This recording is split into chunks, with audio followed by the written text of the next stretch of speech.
Et ce matin, comme je disais, où on en est rendu, nous sommes rendus à nos deux dernières armes du chrétien par rapport à notre série sur les armes du chrétien. Et c'est l'épée de l'esprit, aujourd'hui, sur laquelle nous allons parler. Et après ça, nous allons continuer avec la dernière arme qu'on va voir ensemble. Pour se situer par rapport au tout début, je vais faire un résumé de ce qu'on a vu depuis le début de la série. Cette série-là se retrouve dans Éphésiens 6, les versets 10 à 18, qui nous parle des armes du chrétien, qui nous dit que nous sommes dans un monde spirituel. Et ce qu'il nous dit, c'est que nous n'avons pas à lutter contre la chair et le sang, c'est-à-dire contre les gens contre les gens que nous voyons devant nous, mais que nous avons à lutter contre les esprits autour de nous. Et quand il nous parle d'utiliser les armes, ici, Paul, quand il écrit, il fait référence à une armure, l'armure qu'un Romain portait. Et ce qu'il dit, c'est que cette armure-là, on doit aussi la porter du côté spirituel. Et chacune des armes qui est fait référence a aussi une connotation spirituelle et il faut les comprendre. Ici aussi, les armes qui nous parlent, dans ce qu'on a vu depuis le début, ce ne sont pas des armes en fait, ce sont des armes qui sont là pour nous protéger des coups que nous allons recevoir de l'ennemi. Et l'exemple que j'ai donné, puis que je reviens tout le temps, c'est que quand j'étais plus jeune, j'étais adolescent, j'ai joué au football. Et moi, j'étais porteur de ballon. Et porteur de ballon, ce que c'est qu'on me donne le ballon, puis moi, je dois courir pour aller faire des points. Naturellement, l'autre équipe, ce qu'ils cherchent à faire, c'est de m'arrêter pour pas que j'aille faire les points. Alors, c'est sûr que je vais recevoir des coups, c'est certain. Parce que la position où j'ai là, j'essaie de me sauver parce que je les vois toutes courir après moi. Alors, l'équipement que j'ai sur moi, c'est pour me protéger des coups que je vais recevoir parce que c'est sûr que je vais recevoir. Et ici, quand il nous parle ici des armes, c'est la même chose. Il dit, je vais vous donner des armes afin de vous protéger des coups que vous allez recevoir. Les coups qu'on va recevoir de l'ennemi. Parce que vous saviez, quand on a accepté Jésus-Christ dans notre vie, on a comme changé de camp. On est rendu maintenant avec l'équipe de Dieu. Et là, mais l'équipe de Satan, elle, n'est pas trop contente. Alors, il essaie de nous frapper de toutes les façons pour nous ralentir dans notre marche avec Dieu. Ou encore même aller plus loin, nous faire échoir dans notre marche avec Dieu.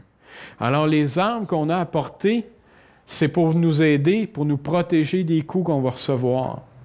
Ce que nous avons vu à travers les armes, nous avons vu premièrement la ceinture de vérité, qui, elle, est ici portée à la taille, qui nous sert à porter nos épées. Et cette ceinture-là, qui est parlée, elle porte un nom qui s'appelle vérité. Ce qu'il nous dit du côté spirituel, c'est qu'on doit l'utiliser et de vivre dans la vérité. De mettre sur nous cette ceinture-là qui nous dit « vis dans la vérité ». Ne vis pas dans le mensonge. La parole nous dit que quand on a accepté Jésus-Christ dans notre vie, on est libéré. Mais on est libéré à condition qu'on vive dans la vérité. Parce que quand on vit dans le mensonge, on n'est pas libre. On est toujours en train de se poser la question, bon, c'est quel mensonge j'ai dit à un, pour ne pas oublier, pour ne pas se tromper dans nos mensonges. Il y en a qui disent ça, hein? On se trompe dans nos menteries, c'est l'expression qu'on utilise. Mais ce qu'ici, il nous dit vis dans la vérité. Vis dans la vérité aussi, pourquoi? Parce qu'on dit que la parole de Dieu est la vérité. Et si je commence à parler de la parole de Dieu et que je vis dans le mensonge, j'ai comme deux discours. Et ce qui va se passer, c'est que la parole de Dieu n'aura plus l'effet non plus voulu. Parce que ce que les gens vont nous dire, c'est bien beau, tu nous dis quelque chose. Tu nous dis des choses qui est écrites dans ce livre-là, mais tu ne le vis même pas toi-même. Alors, c'est important de porter cette ceinture-là de vérité. L'autre qu'on a vu aussi était la cuirasse de la justice. Et une cuirasse, c'est ce qu'on porte ici devant notre corps pour protéger le cœur. Et vous savez, on se fait tous une cuirasse dans la vie pour protéger notre cœur. Vous savez, vous avez peut-être eu des choses dans la vie que vous avez vécues, des difficultés, des problèmes ou des situations qui vous ont blessé dans votre cœur et que vous vous êtes dit, plus jamais ça va arriver. Plus jamais que quelqu'un va me blesser comme il vient de le faire. Alors, qu'est-ce qu'on se trouve à faire? On se trouve à mettre une cuirasse devant pour être sûr que si quelqu'un veut refaire la même chose, on ne soit pas blessé, que ça ne touche pas dans notre cœur. Alors, ce que Dieu nous dit, il dit, viens mettre ma cuirasse de justice. Une justice qui pardonne nos péchés. Une justice qui nous a pardonné de nos péchés et qui nous donne la vie éternelle. Une justice qui nous dit aussi, bien, pardonne aussi aux autres. Et vis de cette façon-là. Ensuite, ce que nous avons vu les chaussures. Les chaussures qui donnent les bonnes dispositions de la parole de Dieu. C'est comme ça que c'est écrit. Les chaussures nous servent à avancer. Nous servent à avancer dans la vie. Vous savez, on voit des fois des gens que, dépendamment d'une épreuve qu'ils ont vécue, on a l'impression qu'ils n'avancent plus. Que ce qu'ils ont vécu dans leur vie était trop dur et que dans la vie, on dirait que là, ils ont stagné. Ils sont arrêtés là. Je me souviens, moi, personnellement, une de mes tantes, quand sa fille est décédée, elle était relativement jeune, elle ne l'a pas pris. Et pendant toutes les années, on aurait dit qu'elle avait comme arrêté d'avancer dans la vie. À toutes les années, elle se souvenait du jour où c'était arrivé. Et vraiment, quand on la voyait, on disait, elle est là, mais en même temps, on dirait qu'elle n'est pas là. Elle vit, mais on dirait qu'elle ne vit pas. Elle avait comme arrêté d'avancer. Et ici, ce qu'il nous dit de porter les chaussures, c'est de porter les chaussures que l'Évangile nous donne. Un évangile de paix, un évangile d'amour. Puis ce qu'il nous dit, c'est que quand il t'arrive quelque chose dans la vie, puis on dirait que tu n'es plus capable d'avancer, mais prends la parole de Dieu. Prends-la avec toi. Prends ces chaussures-là pour continuer à avancer. Continuer à connaître Dieu. Continuer à le chercher pour qu'il puisse venir te bénir et te combler. Et continuer d'avancer. Il ne reste plus au même endroit. Alors, nous avons besoin de ces chaussures-là. Ensuite, ce que nous avons vu aussi le bouclier de la foi, qui, lui, nous sert à nous protéger. C'est un bouclier qu'on met devant nous pour nous protéger des coups de l'ennemi. Et quand on parle du bouclier, dans la Bible, il parle qu'il y a 2 boucliers qui existent. Il y a un grand bouclier et un petit bouclier. Et les 2 boucliers ont des utilités différentes. Puis à l'époque, ils utilisaient les 2 boucliers. Et ce qui arrive, c'est que le grand bouclier, c'est un grand bouclier qui faisait toute la grandeur à peu près du corps. Et ce que les gens faisaient, c'est qu'ils se cachaient derrière. Quand ils s'approchaient des camps ennemis, ils se cachaient derrière parce que l'ennemi envoyait des flèches ou toutes sortes de choses pour pouvoir les arrêter. Et le bouclier servait à se protéger puis à rester caché derrière, puis à avancer tranquillement, jusqu'à ce qu'il arrive proche, et là, ils pouvaient aller attaquer.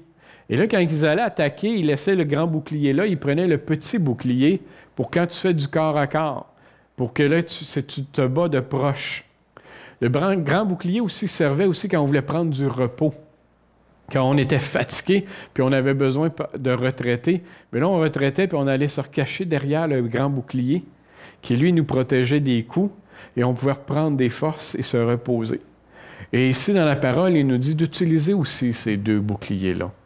Quand on utilise le petit bouclier, c'est quand, par exemple, on est avec des gens, et puis l'exemple que j'avais donné, j'avais parlé de Élie le prophète quand il avait affronté les 400 prophètes de Baal. Où là, où Élie, ce qu'il avait fait, c'est que là, il avait affronté, puis il avait lancé un défi aux 400 prophètes de Baal. Et là, ce qu'on voit, c'est qu'il avait utilisé le petit bouclier. Et il avait la foi que Dieu allait répondre au défi qu'il avait lancé. Mais aussi drôle que c'est que même si Dieu avait répondu, quelques instants plus tard, quand Dieu a répondu, et quand Élie a entendu parler qu'il y avait la reine qui était là, qui voulait lui enlever la vie, Élie a eu peur et il s'est sauvé et il a demandé la mort. Parce qu'il disait à Dieu, il dit, « Je suis là, je combats pour toi. J'ai défié ces 450 prophètes-là. Et là, aujourd'hui, tu as descendu, tu l'as montré que tu es le grand Dieu. Et aujourd'hui, ce que j'entends, c'est qu'on veut me tuer. On veut ma mort. » Et là, il était découragé. Il voulait mourir. Alors, il a eu besoin d'aller se cacher derrière ce grand bouclier-là. Et à ce moment-là, Dieu a commencé à le restaurer. Et quand Élie a commencé à être restauré et prêt à retourner, ce que Dieu lui a dit, il dit « Maintenant, reprends ton chemin. » Il a tout simplement dit ça. Il a dit « Maintenant, reprends ton chemin et continue à me servir. » Et nous aussi, aujourd'hui, on a besoin Peut-être que dans notre vie, aujourd'hui, on est rendu qu'on a peut-être besoin de se cacher derrière le grand bouclier parce qu'on se sent affaibli. Mais c'est le temps de le faire. Parce que ce que Dieu va faire pendant ce temps-là, c'est qu'il va nous restaurer. Il va nous relever pour qu'après ça, ce qu'il va nous dire, mais reprends ton chemin puis retourne combattre pour moi. Retourne aller parler de moi à d'autres. Et enfin, la semaine passée, ce que nous avons vu, c'est le casque du salut. Le casque est là qu'on met sur la tête pour se protéger des coups qu'on peut recevoir. Les coups qu'on reçoit de l'ennemi. Et vous savez, quand la tête ne fonctionne plus, vous savez que tout le reste du corps ne fonctionne plus. Alors, c'est important de se protéger la tête. Et le casque, ici, ce qui fait référence, c'est à toutes nos pensées. Les pensées qu'on peut avoir, les valeurs que nous avons, la parole de Dieu qui est écrite dans notre pensée aussi. Et de garder le casque pour que ces pensées-là de Dieu restent toujours là. Parce que l'ennemi va essayer de frapper sur notre tête pour qu'on arrête d'avoir les pensées de Dieu en nous, puis qu'on commence à penser à autre chose. Alors, ce casque-là est important pour se protéger. Et aujourd'hui, ce que nous allons voir ensemble, c'est l'épée. L'épée de l'Esprit. Et ensemble, on va lire dans Éphésiens 6, puis on va se lever pour lire les versets Éphésiens 6, versets 10 à 18.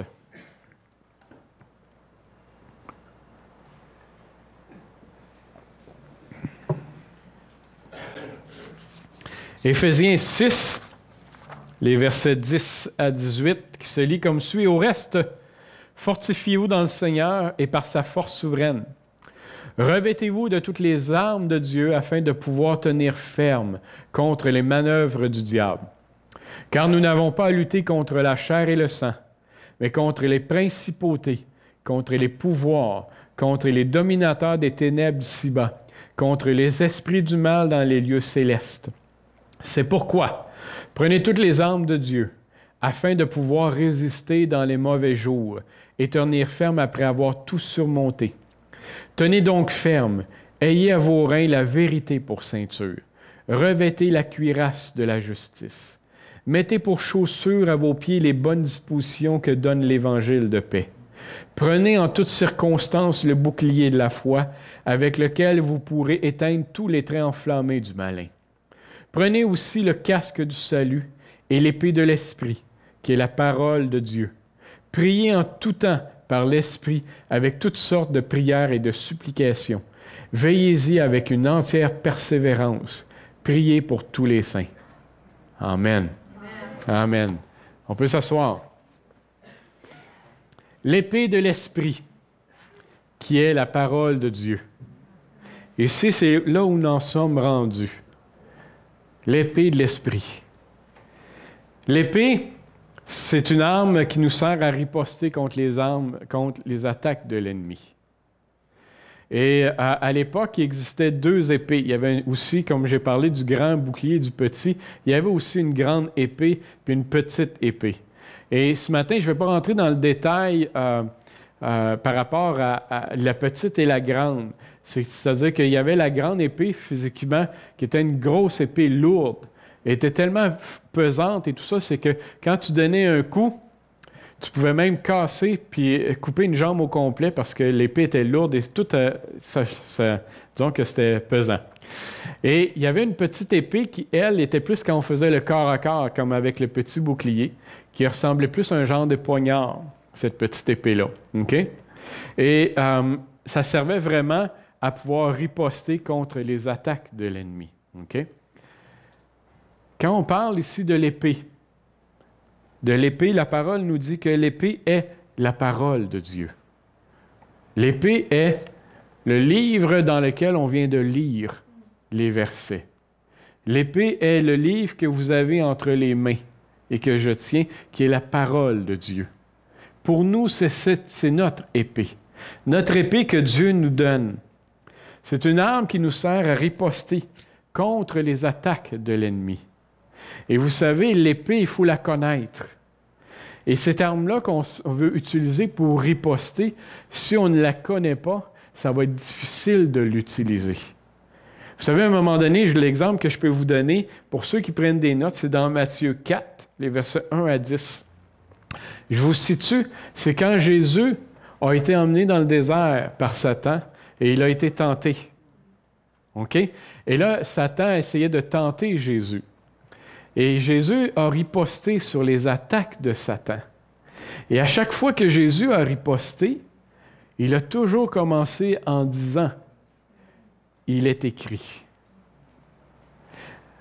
À trois reprises, Satan a essayé de le tenter. Et à chaque fois, Jésus a répondu en commençant en disant « Il est écrit ». Alors, il a répondu avec ce que la parole de Dieu disait, et non pas avec ce que lui pensait. Il a répondu avec ce que la parole de Dieu disait. Et à ce moment-là, l'ennemi n'a pas été en mesure de pouvoir riposter davantage, et on le voit dans ce qu'il est écrit, qu'à chaque fois que Jésus a répondu, Satan a arrêté là. Et là, il l'a amené ailleurs pour essayer de le tenter sur autre chose. Et à chaque fois, Jésus a répondu, « Il est écrit ». Et ça arrêtait là. Alors, notre arme, cette arme-là que nous avons, l'épée, nous devons, nous aussi, dans ce cas-là, la connaître pour être capable de l'utiliser et de dire, comme Jésus a dit, « Il est écrit ». Cette arme-là va plus loin aussi. Cette arme-là, il nous dit que c'est une arme à double tranchant. Et ça, on va lire dans Hébreux 4. Dans Hébreux 4, les versets 12 et 13,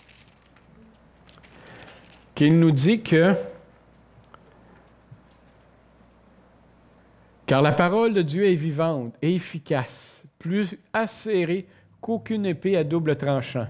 Elle pénètre jusqu'à la division de l'âme et de l'esprit, des jointures et des moelles. Elle est juge des sentiments et des pensées du cœur. Il n'y a aucune créature qui soit invisible devant lui. Tout est mis à nu et terrassé aux yeux de celui à qui nous devons rendre compte. Il n'y a aucune créature qui soit invisible devant lui. » Ici, ce qu'il nous dit, puis il faut bien le comprendre, c'est que cette épée-là, c'est elle qui peut faire une division. C'est elle qui peut diviser un point tel, puis elle est tellement précise qu'elle divise l'âme et l'esprit. Qu'elle est capable de diviser, puis là, on le voit, il donne l'exemple physiquement, là, de les jointures et la moelle. C'est quelque chose, là. C'est mince. Puis il nous dit que la parole est capable de faire ça. Puis à un point tel qu'il nous dit que même, il n'y a rien qui soit invisible à ses yeux. Tout le monde le voit. Ça veut donc dire que si tout le monde le voit, et vous savez, on l'a lu dans Éphésiens, que nous sommes dans un monde spirituel. Dans un monde qui est je veux dire comme ça, à côté de nous, que de nos yeux, on ne le voit pas, mais qu'il est réel, ce monde-là. Mais ce monde-là qui est réel n'est pas invisible aux yeux de Dieu. Et ce monde-là qui est autour de nous connaît aussi la parole. Et la parole que nous allons utiliser est aussi contre ce monde-là. Alors quand des fois on a l'impression de prier, puis on dit « Seigneur, protège-moi », des attaques de l'ennemi. Ça fait peut-être drôle parce qu'on n'en voit pas d'ennemis de nos yeux vus, mais ils sont là. Et ce qui arrive, c'est que Dieu entend aussi cette prière-là. Et Dieu sait de qui on parle. Et Dieu va protéger aussi. Parce que lui, il sait que ce monde-là est réel, il existe. C'est pour ça que tout à l'heure, je vous ai posé la question, est-ce que vous croyez tout ce que je dis? Est-ce que vous croyez qu'il y a effectivement un monde spirituel autour de nous? Que de nos yeux, nous ne voyons pas, mais qu'il est là. Parce que si vous avez un doute, vous allez avoir aussi un doute dans ce cas-là, dans l'application de la parole de Dieu. Mais si vous n'avez pas de doute, vous allez croire tout ce que je dis et vous allez croire que ce qui est écrit là-dedans est vrai. Vous allez croire que vos prières, quand vous demandez quelque chose, elles vont être répondues. Vous allez croire qu'effectivement, la parole, comme elle est écrite ici, qu'elle est capable de se diviser l'âme de l'esprit, qu'elle est capable de juger des sentiments et des pensées du cœur. Ça veut donc dire que quand on prie et on dit « Seigneur, parle-moi par ta parole », ça veut donc dire que ce qui est écrit là-dedans va nous parler. Comme quand j'ai lu tout à l'heure dans Ecclésiaste. Quand j'ai lu dans Ecclésiaste, moi, ça m'a parlé. Et tout à l'heure, ça me disait pendant les chants, ça va parler à quelqu'un d'autre. Et c'est pour ça que je l'ai dit. Parce que je crois que l'Esprit de Dieu m'a montré de dire, dis-le parce que d'autres ont besoin de l'entendre. Et que cette parole-là vient me parler à moi, mais vient vous parler aussi à vous. Et c'est pour ça que j'ai commencé tout à l'heure en disant, est-ce que vous croyez? Parce que là, on tombe vraiment dans l'application de la parole de Dieu. Et cette parole-là ne s'arrête pas seulement sur le monde physique que nous sommes, mais sur le monde spirituel aussi. Parce que ce qu'on voit aussi, on a plein d'exemples dans la parole de Dieu. Quand Jésus était ici, quand il a prié, il a chassé des démons à travers des gens avaient des démons. Il a prié, il y a des gens qui ont été guéris. Mais ça, là, il faut y croire. Ça, on tombe dans un autre domaine de dire qu'il y a quelqu'un qui a des démons et qu'on va prier qu'il va être chassé. De dire que cette personne-là est infirme et qu'on va prier et son infirmité va disparaître. Il n'y aura plus rien. On voit, il y avait un des exemples, un homme qui était sur un lit, puis que depuis sa naissance, qui était sur le lit. Et les gens l'ont apporté, ils l'ont emmené à Jésus, et Jésus a dit, ben, lève-toi et prends ton lit et va-t'en. Et il ne l'avait jamais fait, puis il l'a fait. Il faut y croire. Avoir la foi que c'est vrai ce qui s'est passé. Avoir la foi qu'aujourd'hui, en 2014, ça peut se passer encore aussi. Et ça, c'est ce livre-là, l'épée de la parole, qui nous dit ces choses et qui nous dit que c'est vrai et que c'est réel. Et que quand on fait des prières, mais que on peut y croire qu'elles vont arriver. La Bible nous dit aussi que la parole est Jésus. Ça aussi, il faut y croire. Et si ce matin vous y croyez, ça veut donc dire que vous avez reçu l'Esprit de Dieu. Jean-Baptiste dans le désert, pour ceux qui prennent des notes, c'est dans Jean 1, les versets 14 à 15. Lui aussi croyait en Dieu. Et Jean-Baptiste, qu'il disait, il disait qu'il y a quelqu'un qui s'en vient après moi, qui est encore plus grand que moi. De qui il parlait? Il parlait de Jésus. Et même ce qu'il a dit, il dit, il y a quelqu'un, puis quand il l'a vu, il a dit, voici la personne que je vous disais, qui vient après moi. Mais cette personne-là était là avant moi. Et c'est là que les gens ont commencé à pas trop comprendre qu'est-ce qu'il voulait dire. Il dit, c'est la personne qui vient après moi, mais il était là avant moi. En fait, ce qu'il était en train de dire, c'est que la personne que vous voyez, que je vous ai annoncé, Jésus-Christ, il était là avant moi parce qu'il était là depuis la création du monde. Et que la parole, c'est lui. La parole s'est faite chair. La parole nous dit qu'il s'est faite chair et qu'il est venu sur la terre. Et ça, c'est Jésus. Et ce qu'il nous dit, ce que Jean disait, Jean-Baptiste, il disait, bien, il était là avant moi. En fait, dans ce cas-là, on va plus loin, c'est qu'il l'a connu avant même qu'il existe.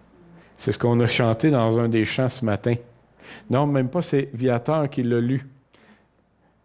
Que Dieu nous connaissait avant même notre création. Est-ce que nous y croyons? Mais toutes ces choses, c'est écrit dans la parole de Dieu. Est-ce que nous le savons? Si pour le savoir, bien, il faut le lire. Il faut savoir ce qui est écrit. Il faut connaître ce qui est écrit là-dedans et commencer à dire, bien, c'est vrai. Vous savez, je me souviens quand j'étais dans mes débuts de ma vie chrétienne, à un moment donné, je parlais avec un collègue de travail. Et je me suis aperçu qu'en parlant avec, que la seule façon de pouvoir comprendre, c'est de croire. Et je m'explique. C'est que lui, à un moment donné, on était en train de parler, puis moi, je lui parlais de Dieu. Et là, lui, il m'a amené sur un sujet, puis j'étais déçu après, parce que je n'ai pas vraiment pu y répondre correctement. Le sujet, c'était sur l'évolution. Parce que lui, il croit à l'évolution. Et moi, je lui disais, moi, je crois à la création, comme il est écrit dans la parole. Et là, lui, il essayait de trouver toutes sortes de raisons, puis scientifiques et tout ça, pour me dire que l'évolution, et moi, j'y arrivais, je disais, oh, mais la création. Et là, à un moment donné, ce que j'ai réalisé à parler avec, c'est que notre discussion mènerait à rien. Puis c'est un peu ce que je lui ai dit. J'ai dit, c'est beau que tu me parles de l'évolution, mais j'ai dit, tu n'es pas capable de me le prouver non plus. J'ai dit, tu n'étais pas là quand c'est arrivé. Puis en fait, j'ai dit, il n'y a personne de nous qui était là quand c'est arrivé. Je lui ai dit, je vais aller plus loin. J'ai dit, moi non plus, avec la création, je ne suis pas capable de te le prouver. Je n'étais pas là non plus.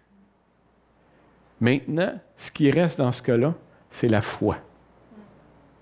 C'est de croire que ce qui est écrit dans ce livre, c'est comme ça que la vie s'est faite. C'est d'avoir la foi que c'est comme ça que ça s'est fait. Et de croire que ce qui est écrit dans ce livre-là, c'est la vérité. De croire que ce que Dieu a fait, il l'a fait comme il est écrit là. Et que même pendant toutes ces années, que tous les récits qui ont été écrits et tout ce qu'on a ramassé pour écrire ensemble, cette Bible-là, qu'elle est vraie de bout en bout. La parole nous dit qu'il n'y a pas un iota qui peut être changé dans ce qui est écrit. Ça veut donc dire que même si c'est des hommes comme vous et moi qui ont écrit ce qui est écrit dans ce livre, c'est que nous croyons dans ce cas-là, que Dieu a guidé ces hommes pour écrire à la virgule près ce qui est écrit là-dedans et que c'est vrai à la virgule près. C'est avoir la foi, c'est de croire. Et nous avons besoin et nous devons croire de cette façon-là. Pour que quand on va vouloir prier ou demander des choses à Dieu, on va croire qu'il va les faire réellement, parce que c'est écrit. C'est ce qu'on appelle avoir la foi. La Bible nous dit aussi qu'il peut arriver à un moment donné. En fait, la Bible nous dit que c'est notre guide. Je me reprends, que c'est notre guide. Et que le livre sur lequel nous croyons, c'est le livre sur lequel nous devons baser notre vie, comme il est écrit dans ce livre-là. Et ce que je veux dire par là, c'est que, vous savez, quand Jésus est venu, tout à l'heure, je vous donnais l'exemple, que quand il a répondu à Satan, il disait « la parole dit ». Mais quand il est venu aussi parler aux pharisiens, il est aussi venu parler de la parole aussi aux pharisiens. Et ce qu'il disait aux pharisiens, puis nous aussi, il faut faire attention aujourd'hui, il dit, vous savez, ce que j'aime pas de vous, les pharisiens, c'est que vous avez changé la parole. Dans ce sens que vous avez mis des règles à vous. Et l'exemple qu'il donne, puis pour ceux qui prennent des notes, vous allez le retrouver dans Matthieu 15, les versets 1 à 9, où il donne l'exemple, il dit, c'est écrit dans la parole, « Honore ton père et ta mère ». Et eux, les pharisiens, eux autres, ce qu'ils disaient, c'est que s'il y avait à donner un service religieux, c'était plus important de donner ce service religieux-là que de respecter la parole qui disait « Honore ton père et ta mère ». Alors, ils pouvaient dire à leur père ou à leur mère « Bien, je n'ai pas besoin de vous honorer aujourd'hui parce que j'ai un service religieux à donner. » Je vous le traduis dans ces mots-là. Alors, ce que Jésus disait, vous n'êtes pas correct. Vous vous mettez des règles d'hommes que vous voulez imposer au monde. Et là, après ça, le monde trouve ça difficile, trouve ça lourd de suivre Dieu, de suivre ce qui est écrit dans la parole. Pourquoi? Parce qu'ils ont mis des règles que Dieu n'a pas mis. Mais si nous restons avec ce qui est écrit dans la parole, mais suivre Dieu, c'est pas compliqué. C'est d'y croire. Suivre Dieu, comme j'ai dit tout à l'heure, on peut faire des péchés aujourd'hui. On peut encore se tromper. Puis ce qu'il nous dit, il dit demande pardon. Simplement, demande pardon et il va te pardonner. Il ne nous demande pas d'aller faire toutes sortes de choses ou se martyriser ou tout faire des choses comme ça. Il te fait juste dire demande pardon et je vais te pardonner. Vous savez, trop souvent, nous mettons les choses trop compliquées et trop difficiles. Et je me souviens à un moment donné, un moment donné, dans un message, un pasteur qui avait donné un message, et ce message, je le trouvais bien, et à un moment donné, j'ai voulu essayer de l'appliquer dans ma vie. Et je vous avoue que je n'ai pas été capable, et ce que ça l'a fait, c'est que ça m'a créé un fardeau énorme. Et là, je me trouvais vraiment pas spirituel, et je me disais, je ne pourrais jamais être proche de Dieu. En fait, le message sur lequel il parlait, il parlait sur l'importance de la prière. Et lui, dans son message, ce qu'il disait, c'était de l'importance de la prière, mais c'était tôt le matin qu'il fallait que ça se fasse. Et là, lui, il avait sorti toutes sortes de versets d'hommes de Dieu qui priaient tôt le matin. Et lui, c'était sa règle, et ce qu'il nous avait enseigné, c'est de dire, il faut que ça se fasse tôt le matin. Alors, à l'époque, moi, on avait des jeunes enfants et tout ça, et notre vie de famille c'était pas toujours facile. Vous le savez qu'avoir des jeunes enfants, ça bouge beaucoup et tout ça. Et sauf que je m'étais dit, je vais commencer à l'appliquer moi aussi. Alors, je me levais très tôt le matin pour pouvoir avoir le temps de prier. Et je faisais après ça le reste de ma journée, mon travail et tout ça. Le soir, avec mon épouse, on s'occupait des enfants et tout ça.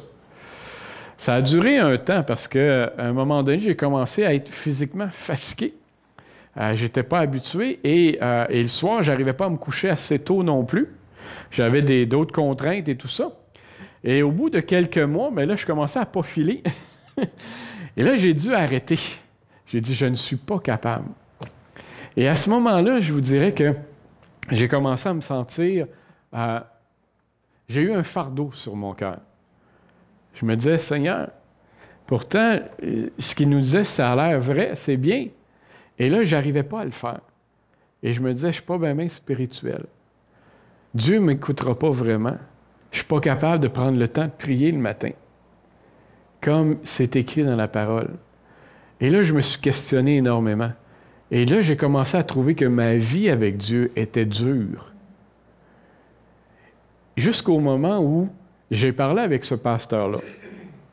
Et là, ce qu'il m'a appris, c'est que lui, dans l'après-midi, il faisait sa petite sieste. Parce qu'il me le dit, il dit, physiquement, notre corps, à un moment donné, ça prend du sommeil. Fait qu'il faut se reposer. Fait que c'est vrai qu'il se levait à 4 heures du matin pour prier tôt. Mais il récupérait dans l'après-midi avec sa petite sieste que moi, je n'étais pas capable de faire parce que j'allais travailler.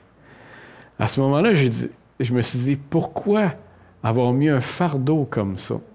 Pourquoi ne pas avoir dit les choses réellement, comme elles auraient dû être? C'était lui, sa façon de voir les choses. Mais dans la parole, c'est pas comme ça que c'est écrit. Dans la parole, ce qu'il nous dit, prie. Et moi, je vais t'écouter. Prie quand tu peux le faire. Quels que soient les moments. La parole nous dit bien, quels que soient les moments. Il n'y a pas un moment mieux qu'un autre. Peut-être que dans notre vie personnelle, on aime mieux le matin. Peut-être que dans notre vie personnelle, on aime mieux le soir. Mais ce qui compte, c'est de prendre le temps de prier. Et à ce moment-là, j'ai réalisé, j'ai dit, c'est pas vrai que je vais laisser maintenant des hommes avec toutes sortes d'idées ou de règles venir mettre des fardeaux pour faire en sorte qu'on ait de la difficulté à suivre Dieu, puis à dire, c'est donc bien compliqué, c'est donc bien difficile. La parole est simple, elle n'est pas compliquée. Elle nous dit tout simplement que Jésus est mort pour nous parce qu'il nous aimait. Il nous dit simplement d'y croire. Et après ça, de vivre selon ce qu'il nous demande, ce qui est écrit là-dedans. Simplement, de distribuer de l'amour autour de nous, de prier les uns pour les autres. C'est ce qu'il nous demande. C'est pas compliqué. De s'éloigner de tout ce qui peut être péché. Oui, je vais m'en éloigner, mais ça se peut que je retombe. Et même, il a prévu quelque chose si on retombait. Ce qu'il nous dit, demande pardon et je vais te pardonner. Quand ça devient compliqué, c'est quand on commence à mettre des règles d'homme. Ah, parce que moi, c'est comme ça. La politesse, c'est ça qu'on devrait faire. Les ci, les ça et toutes sortes de règles qui viennent alourdir et faire en sorte qu'à un moment donné, on se dit, ben c'est donc bien compliqué suivre Dieu. Mais pourtant, quand tu lis simplement la parole, c'est pas compliqué. Quand il nous dit honore ton père et ta mère, c'est pas compliqué. Quand il nous dit de ne pas voler ton voisin, c'est pas compliqué. Quand il nous dit de ne pas tuer son prochain, c'est pas compliqué. Mais pourtant, on met ça compliqué.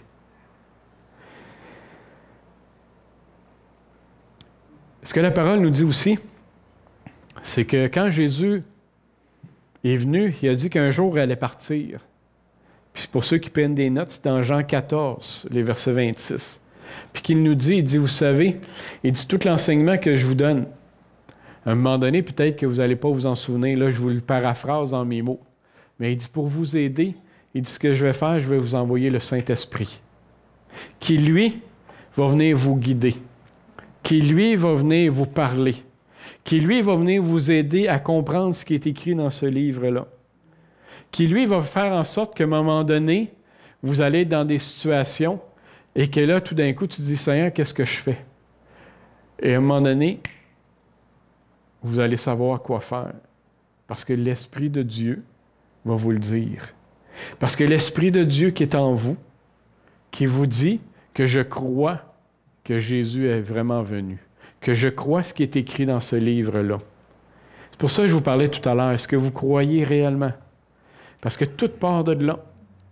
Et si j'y crois, je crois dans ce cas-là que le Saint-Esprit va aussi répondre. Que le Saint-Esprit, à un moment donné, va me donner des paroles. Que le Saint-Esprit peut aussi nous donner des paroles prophétiques dans l'Assemblée aussi. Que le Saint-Esprit, quand je vais parler à quelqu'un, je vais témoigner, il va me donner des paroles pour lui dire les bonnes choses, qui vont faire en sorte qu'il va être touché dans son cœur. Et ce qu'il faut comprendre, c'est que ce n'est pas moi qui va aller toucher dans son cœur, mais c'est l'Esprit de Dieu. Ce que l'Esprit de Dieu va faire, c'est qu'il va m'utiliser moi. Il va me donner les paroles qui vont aller toucher dans son cœur. Parce que l'Esprit de Dieu, lui, lit dans le cœur de la personne qui est en avant de nous, à qui nous parlons. Mais il lit aussi dans notre cœur. Puis quand il nous dit, bien, il y a des choses que tu dois changer, mais c'est la parole qui nous le dit. C'est l'Esprit de Dieu qui vient nous parler. C'est ce que la parole ici fait. C'est ce que l'épée fait. C'est l'épée que nous avons, que nous devons utiliser. Mais vous savez, toutes ces armes-là qu'on a vues depuis le début, la ceinture de vérité, la cuirasse de la justice, le bouclier de la foi, le casque du salut, l'épée, la parole, ces armes-là n'auront jamais aucune efficacité dans nos vies si nous ne prenons pas le temps de faire de ce qui est écrit dans ce qu'on a lu à la fin. Et c'est pour ça que je vous disais toujours qu'il restait 2 armes. La dernière arme, parce que je le considère comme une arme, pour nous, c'est la prière.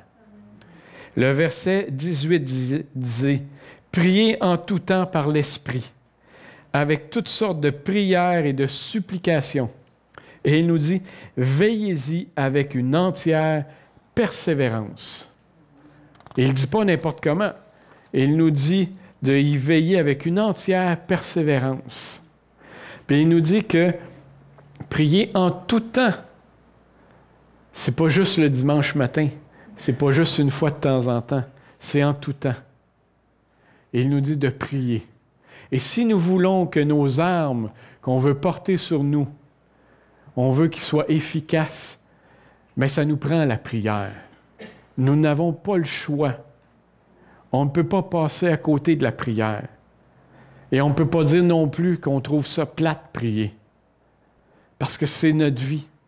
Nous avons besoin de prier. Puis c'est quoi prier? C'est simple, prier. C'est juste communiquer. Communiquer avec Dieu. C'est ça la prière. C'est de faire des demandes pour nous-mêmes à Dieu. Dire, Seigneur, viens m'aider, j'ai besoin d'aide. C'est aussi, par exemple, de faire des demandes pour d'autres aussi. Seigneur, viens aider ma sœur, mon frère. Prier, c'est aussi remercier Dieu pour ce qu'il a fait aussi dans nos vies. Fait que prier, c'est simplement ça, demander. communiquer avec Dieu. Et c'est ça qu'il faut faire. Alors, quand je veux utiliser la parole, mon épée, puis que je dis, il y a des vérités là-dedans qui sont pour moi, mais comment je vais le faire? C'est en priant. C'est en priant et en priant encore. Nous avons besoin. Et il dit, veillez-y avec une entière persévérance. Pourquoi? Pourquoi qu'il nous dit de faire avec une entière persévérance? La parole nous dit dans Philippiens 4, les versets 6 à 7, qui dit qu'il garde nos cœurs et nos pensées en Christ Jésus. Et vous savez, à un moment donné, on vit peut-être des épreuves dans nos vies, des difficultés. Et vous savez, des fois, nous prions. Et la prière n'est pas répondue tout de suite. Ça prend du temps. Mais ce qu'il nous dit, c'est qu'il faut continuer à prier. Parce que souvent, dans l'attente, on finit par se décourager. Puis on se dit, ben, il ne m'entend pas. Et on arrête. Ce que ça donne comme résultat, c'est que des fois, on s'éloigne. Je me souviens, moi, pour mon épouse qui a déjà eu un accident de voiture et qu'on avait notre plus grande qui est là à côté, qui était petite à l'époque, elle venait de naître, et son accident était handicapé. Mon épouse n'était plus capable de marcher. Ça a pris des mois et des mois et des mois. Et je peux vous dire qu'à un moment donné, même quand tu pries, tu te dis, bien Seigneur, quand tu rencontres les médecins puis qu'ils disent, bien ça va durer encore 1 an et plus, puis on ne sait pas si après, il n'y a pas des séquelles, bien tu viens décourager. Tu te poses des questions, tu dis, Seigneur, ça ne se peut pas continuer comme ça. Et là, le découragement vient. Et là, l'incertitude vient. Et c'est pour ça qu'il nous dit de continuer, de persévérer dans la prière. Parce que c'est dans la prière qu'on garde nos pensées en Dieu, qu'on garde cet espoir-là, qu'on garde la foi que Dieu peut guérir. Et dans le cas de mon épouse, Dieu a guéri. Parce que vous la voyez comment elle marche bien, puis que tout va bien, fait que vous comprenez qu'elle a été guérie. Et que Dieu a répondu. Mais c'est dans la persévérance. Et il faut continuer tout le temps, persévérer. C'est pour ça que le terme qu'il utilise ici, c'est « veillez-y avec une entière persévérance ». À un moment donné, on stagne, mais il nous dit bien « n'arrête pas ». Et tant que nous allons prier, tant que nous allons continuer à prier, nos pensées vont rester en Dieu. Puis on va garder la foi. Et quelles que soient les difficultés, bien, il ne faut pas arrêter. Et ce qu'il faut faire aussi, c'est que vous savez, à un moment donné, on vient aussi fatigué. Et c'est pas pour rien qu'on est ensemble. Quand il nous parle qu'il faut aller à l'Église pour être ensemble avec des frères et sœurs. Pourquoi? Parce qu'à un moment donné, on a besoin que nos frères et nos sœurs prient pour nous aussi. Et qu'eux aussi continuent avec persévérance à prier pour nous. Parce que peut-être qu'on vient trop fatigué. Mais nos frères et nos sœurs qui ne sont pas fatigués, eux peuvent persévérer dans la prière. Et c'est important de prier les uns pour les autres. Encore aujourd'hui, on a des amis qui sont où on habitait avant, qui nous appellent des fois, puis qui nous disent « Est-ce que ça va bien? » Parce que je prie pour toi, puis ça me montre que ça ne va pas bien là, ces temps-ci. Mais ils continuent, ils persévèrent dans la prière. Et ça, c'est l'Esprit de Dieu qui leur montre. Puis qu'effectivement, quand ils nous appellent souvent, on vit des petits problèmes, des petites situations, mais Dieu leur avait mis à cœur de prier pour nous, parce qu'on avait besoin qu'ils prient pour nous. Mais tout ça se fait dans la prière. Et qu'on doit persévérer dans la prière. Je me souviens, dans ma vie chrétienne, à un moment donné, j'avais rencontré une dame avec qui je travaillais. Et je lui parlais, je lui témoignais. Puis elle me disait, elle dit, je trouve ça bien que tu me parles comme ça de Dieu. Elle dit, sais-tu quoi? Elle dit, mon mari aussi, il dit la même chose que toi. Puis elle dit, j'allais aussi avec lui à l'église. Elle dit, j'aimais ça. Mais je dis, pourquoi tu parles au passé comme ça? Ben, elle dit, on y va plus. Alors, je dis, comment ça? Qu'est-ce qui s'est passé?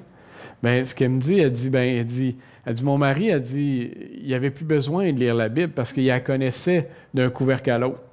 Fait qu'il a comme arrêté de lire parce qu'il savait tout ce qui était écrit là-dedans. Fait que, puis avec le temps, mais ce que ça a fait, c'est qu'on a commencé à moins y aller à l'église. Puis elle dit, aujourd'hui, on n'y va plus. Puis elle dit, j'ai dit, ben, est-ce qu'il lit de temps en temps? Elle dit, non, il n'a pas besoin, il sait ce qui est écrit dedans. Malheureusement, il s'est éloigné de Dieu. Vous comprenez? Il a cessé de prier. Il a cessé de lire, d'avoir son épée avec lui, et il s'est éloigné sans même s'en rendre compte. Qui fait qu'aujourd'hui, ben, il trouve ça normal, cette vie-là. Mais pourtant, la parole nous dit tout à fait le contraire. Il nous dit de persévérer, sans relâche, de continuer de persévérer, parce qu'on ne veut pas s'éloigner. La parole, dans ce qu'on a lu dans Éphésiens, nous dit que nous sommes dans un combat spirituel. Ça, je l'ai dit ça, puis on a parlé beaucoup. Et ce n'est pas pour rien qu'il faut prendre le temps de prier. Parce que dans un combat, ce qui arrive là dans notre situation, c'est que notre ennemi, on ne le voit pas. Quand on est en corps à corps contre quelqu'un, on le voit. Mais là, dans notre cas, on ne le voit pas avec nos yeux physiques. Fait que c'est un monde spirituel. Alors, la seule façon de pouvoir combattre ce monde spirituel-là, c'est dans la prière. Seulement. Et c'est comme ça que Dieu va parler, Dieu va répondre, que Dieu va agir dans la prière. Et vous savez, c'est dans Galates 5, et les versets 16 à 18, qui nous dit que de marcher dans l'esprit, non pas dans la chair. Dans Galates, ici, il nous parle de ce qui est l'esprit, de vivre selon l'esprit, de vivre selon la chair. Puis ce qu'il nous dit, c'est que nous qui croyons, nous qui prions, nous qui lisons la parole de Dieu, nous qui avons reçu l'Esprit de Dieu, nous devons vivre selon l'Esprit de Dieu dans ce cas-là, et non pas vivre selon l'esprit de la chair. Et ce qu'il nous dit, c'est que l'esprit de la chair, ben, c'est jalousie, c'est rivalité, c'est toutes sortes de choses comme ça. Mais ce qui est triste, c'est qu'on retrouve dans l'Église de la rivalité des fois. On retrouve de la jalousie des fois. Quand on retrouve ces sentiments-là, qu'est-ce qu'on est en train de voir? Qu'est-ce qui est en train de se passer? C'est que, un, on n'écoute pas beaucoup l'esprit, mais aussi, deux, peut-être que c'est parce que on commence à cesser de prier. On commence à moins lire la parole. Parce que là, je commence à plus avoir l'esprit, je ne dis pas l'Esprit de Dieu parce que l'Esprit de Dieu est en nous, mais c'est qu'on commence à moins l'écouter. Et on commence à écouter beaucoup plus l'Esprit du monde. Et là, je commence à être jaloux de mon frère ou de ma sœur. Ça ne marche pas. Alors, pour éviter de s'éloigner de l'Esprit comme ça de Dieu, puis de le garder toujours continuellement là dans nos pensées et de vivre selon ce qu'il nous demande, mais c'est juste par la prière qu'on peut le faire. Par la prière et la lecture de notre parole. Il faut persévérer dans la prière. Et vous savez, la prière, qu'est-ce que c'est? Je vais vous donner plusieurs définitions de prière. Puis vous allez voir, c'est pas compliqué non plus, la prière. Et ça peut être agréable aussi. La prière, c'est la lecture de la parole de Dieu. C'est une forme de prière. Juste de lire. Parce qu'à un moment donné, quand on la lit, elle nous parle. Puis elle nous dit quelque chose. Alors dans ce cas-là, quand elle me parle, elle me dit, « Denis, garde, ça c'est toi ça. » Ce matin, dans Ecclésiaste, ça m'a encouragé quand je l'ai lu. Mais si tu dis, « OK, dans ce cas-là, je viens de parler avec Dieu. » L'Esprit vient de me dire quelque chose par la parole. La prière, ça peut être tout simplement le Notre Père qui est écrit dans la parole. La prière, ce que c'est aussi, c'est des chants. Quand nous chantons le matin, ici à l'Église, quand nous louons, c'est de la prière.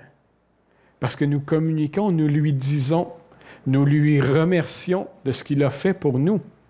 Alors, ce qu'on est en train de faire, c'est qu'on a réalisé que Dieu nous a aidés toute la semaine, a fait des choses pour nous, et nous lui rendons hommage pour ce qu'il a fait. C'est ça que nous faisons par nos chants. Alors, c'est une forme de prière. Nos demandes personnelles, c'est une forme de prière. Quand nous demandons pour les autres, c'est une forme de prière.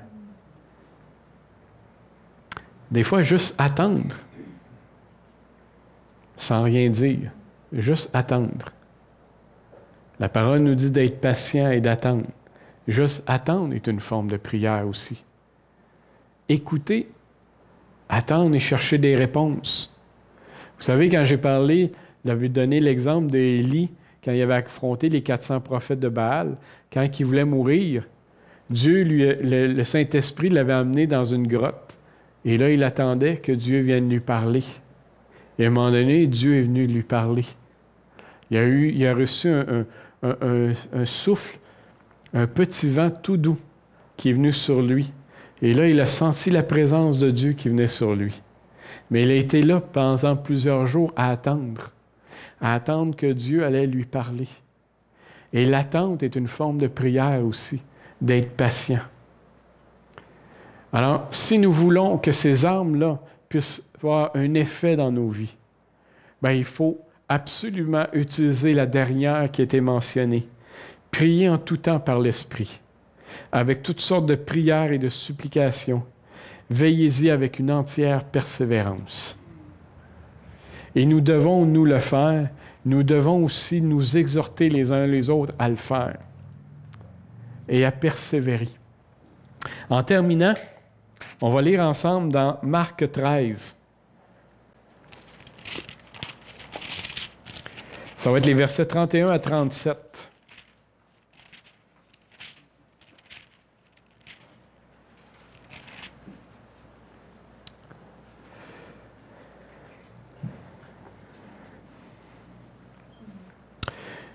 Marc 13, 31.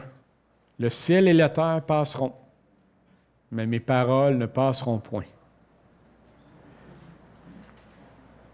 Je vais le relire.